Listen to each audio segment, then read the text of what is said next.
Salut, c'est Runout pour un nouveau rétro gaming à papa spécial vintage arcade. Car nous allons redécouvrir ensemble le fabuleux Outrun. Non, nous ne sommes pas sur la borne, hein. Nous ne sommes pas en 86 non plus, nous sommes en 2016, hein, bien sûr. Je vous apprends rien. Donc on va pas jouer sur la borne parce que je n'ai pas les moyens de me payer une borne. Mais on va découvrir quand même ça sur la Saturn, car Sega avait eu la bonne idée de ressortir pour les 10 ans d'Outrun le jeu en CD. Donc on va découvrir ça ensemble. Allez, tout de suite, start. Donc vous avez entendu, bon là c'est pas la musique d'origine, c'est une petite option qu'on va voir tout de suite ici dans les musiques. Je sais pas si elles sont débloquées d'origine, je me rappelle plus. Donc on a les musiques d'origine, Magical Sound Shower, Splash Wave et Passing Breeze, et en débloqué le mode ici, le mode Arrange,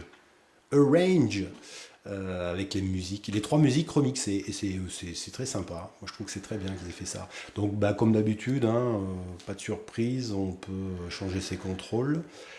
Game mode Japan ou Overseas, alors ça va juste décider en fait du changement de placement de niveau, hein. Les niveaux sont les mêmes mais pas dans le même ordre.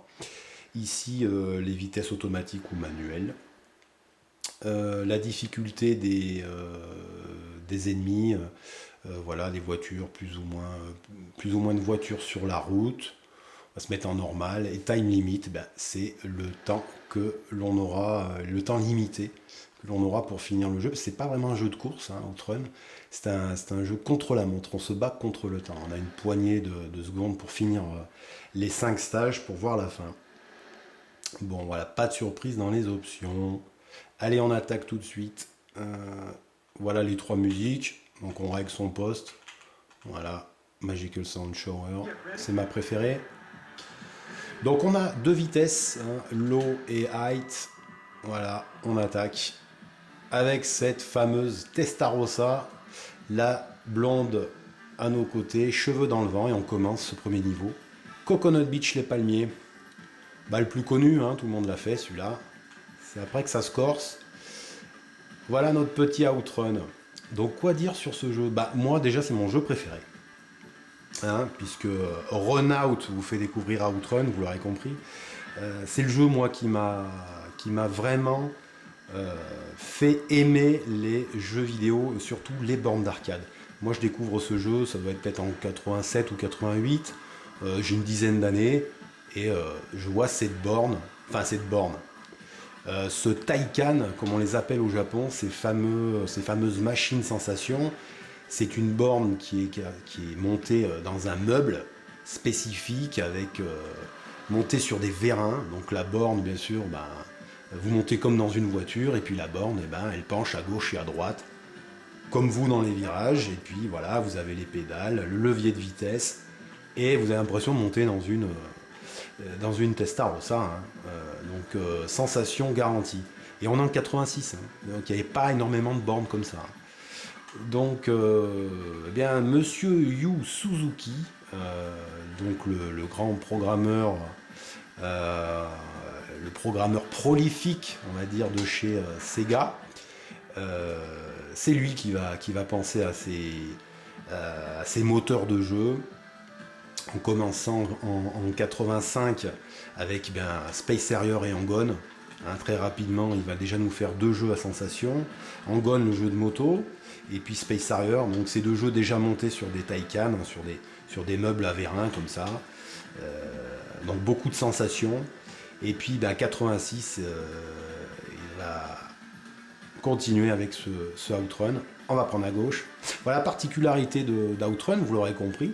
C'est à la fin de chaque stage, on choisit à gauche ou à droite. Et c'est ce qui va décider de notre parcours et de la difficulté du parcours. Donc à gauche, plus difficile, à droite, plus facile.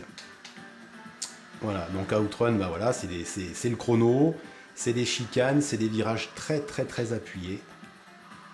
Regardez-moi ces sprites. Énormément de sprites à l'écran. Voilà, Yu Suzuki, donc, programmeur prolifique et designer aussi de chez Sega, qui va nous pondre tous ces jeux, hein, donc Hang-On, Space Harrier, Outrun, il y aura quoi? Il y aura Afterburner aussi. Donc voilà, Yu Suzuki c'est un homme des années 80, hein, donc c'est les années pop, hein. Voilà, Hang-On, la moto, Outrun, la Ferrari, bon ça pourrait être Magnum, hein, la série, pour ceux qui connaissent bien sûr, pour les plus vieux, et puis Afterburner, le jeu avec les Tomcat, hein, fait bien sûr penser beaucoup à Top Gun. Hop, on prend à gauche. Voilà, donc ce fabuleux moteur qui développe depuis 85 cette technologie, cette super scaler technologie, je crois qu'on appelle ça, qui consiste un petit peu comme le mode 7 de la Super Nintendo avant l'heure, à jouer énormément avec des effets de zoom sur des sprites très colorés. Donc en fait, plus le sprite est petit, plus il est loin, plus le sprite est gros, plus il est près, hein. Donc voilà, c'est des effets de zoom à outrance sur des tas de sprites à l'écran. Voilà, et puis la route, hein, cette espèce de scrolling parallaxe sous la voiture qui donne cette impression de vitesse de la route. Voilà. Donc ça, c'est un moteur très élaboré pour 86, et puis il va être développé et il va beaucoup servir à Yu Suzuki et au studio AM2 de Sega pour développer toutes ces bornes, hein, jusqu'après Power Drift, Turbo Outrun, Outrunners par la suite, hein, pour les suites d'Outrun, pour ceux qui connaissent. Voilà, et puis jusque dans les années 90, allez, je vais prendre à droite. C'est pas dit que je finisse le parcours, hein. 5 secondes. Dommage, j'en étais à la fin du niveau. Voilà. Donc 5 stages, on arrive au 4e. Bon, ouais, on va essayer de faire mieux. La petite course map pour vous montrer votre petit parcours. Voilà, les 5 fins différentes de A à E. Oui, donc je disais, dans les années 90, Yu Suzuki continuera, prendra bien le virage de la 3D polygonale, hein, avec sa série des Virtua Racing, Virtua Fighter. Allez, on va s'en faire une petite partie. On va se mettre une musique d'origine, puisque on les a. On va mettre les musiques arcade. C'est parti. Voilà, la série des Virtua, qui a fait un carton et qui a été bien adapté aussi, qui a servi de conversion pour la Saturn, pour vendre un peu de la Saturn, même si ça n'a pas été un grand succès. Ouais, si je passe la deuxième vitesse, ça serait mieux. Voilà. Voilà, donc bon, ça va bien marcher pour Yu Suzuki, qui va vraiment nous pondre qui va aller toujours de plus en plus loin dans la technologie, jusqu'à un de ces rares jeux consoles finalement, Shenmue, où l'on retrouvera à l'intérieur du jeu les bornes. Dans l'histoire, on retrouvera les bornes d'arcade, Outrun, Hang-On et Afterburner, je crois. Voilà. Ça, c'était pour Yu Suzuki. Alors, Yu Suzuki, programmeur prolifique chez Sega. Bon, alors pour l'histoire de Yu Suzuki, je vais essayer d'être bref. Donc, c'est un jeune homme fin 70, début 80 qui cherche un peu. Voilà, comme beaucoup de jeunes, il fait de la musique, il fait de la guitare. Il va entreprendre des études dentaires, je crois, mais bon, il va échouer à l'examen dentaire. Donc il sera pas dentiste, heureusement pour nous et pour Sega, hein, du coup. Il va donc continuer ses études à l'université, mais dans l'informatique, hein, dans la programmation. C'est ce qui va lui permettre de trouver un job, gros chanceux. Il va rentrer chez Sega, mais il sait pas encore qu'il est chanceux. Et voilà, et puis et on va lui confier très vite un petit job de programmation pour la SG-1000, je crois, une des premières consoles de Sega, une console de salon, un petit jeu de boxe, je crois. Et puis très vite, ça va marcher pour lui. On va lui confier d'autres projets. Et puis dès 85, il sera à la tête de AM2, du studio de production Sega, qui s'occupe de l'arcade à fond la caisse. Et puis voilà, il nous aura déjà pondu Space Harrier et Hang-On, hein, deux jeux mythiques, déjà avec des Taycan, hein, ces fameux meubles, sur vérin. Et puis en 86, ce fabuleux Outrun, que j'ai découvert gamin, comme beaucoup. Euh, voilà, et puis ben, voilà, il a su transcender l'arcade. C'est un passionné. Alors bien évidemment, pour la petite histoire, pour Outrun, eh ben, Yu Suzuki s'est fait payer un petit voyage en Europe, le petit filou, par ses boss, pour s'imprégner un petit peu des décors d'Europe.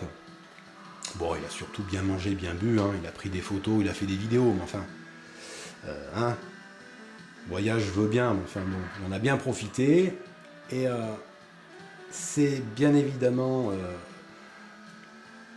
en s'arrêtant à Monaco qu'il a découvert cette Testarossa. Et oui, il y a des Testarossa, des Ferrari à Monaco, hein, c'est très étonnant. Et bon, il va être subjugué par cette voiture, par le design de la Testarossa qui est assez particulier. Et puis, ben, en rentrant du Japon, eh ben, il va se mettre à la tâche de faire Outrun et puis il va dessiner cette interprétation de la Testarossa, puisqu'il n'a pas eu les droits, hein, de chez Ferrari pour vraiment dessiner une Ferrari. Ouf, je suis passé à les miches. Donc le 4e stage. Voilà. Voilà, donc il nous a dessiné cette Testarossa avec la blonde. Voilà, pour moi c'est un des jeux qu'il a le mieux réussi. Voilà pour la petite histoire. Donc je vous ai parlé du moteur du jeu. Je vous ai parlé un petit peu de l'histoire d'AM2 et des jeux Sega des années 80-90. Bon, il y aura des suites d'Outrun, hein, bien sûr. Il y aura des suites d'Outrun. Il y aura Turbo Outrun en 89. Bon, moi, le jeu est bien, le moteur est bien, mais bon, ça n'a pas le cachet d'Outrun, quoi. Alors, c'est des paysages des États-Unis, c'est une traversée des États-Unis. Mais enfin, on enfile les niveaux comme ça. Ça manque un petit peu de challenge et de cachet, je trouve. Bon, voilà. Après, il y a eu Outrunners aussi, qui était sympa, avec un moteur bien sûr plus élaboré, plus coloré. Mais bon, pour moi, c'est une parodie d'Outrun. C'était déjà moins intéressant. Voilà, game over. Bon, ben, je vous montrerai pas une des fins du jeu, il y en a 5. Voilà, la petite course map. Voilà. Bah écoutez, voilà pour ce Outrun, on va se quitter là. J'espère que ce petit bond en arrière de 30 ans. Enfin, anniversaire en fait, on fêtera les 30 ans d'Outrun en novembre, puisqu'il est sorti en novembre 86. Voilà. Donc je voulais parler de ce jeu qui est pour moi mon jeu préféré. J'y ai énormément joué en arcade et sur ma Master System, puisque Outrun est sorti à peu près sur tous les supports, hein. C'était un petit peu le jeu à avoir sur tous les supports. Voilà. On va se quitter sur ces images. Merci de m'avoir suivi pour ce rétro gaming, ce vintage, vraiment vintage Sega.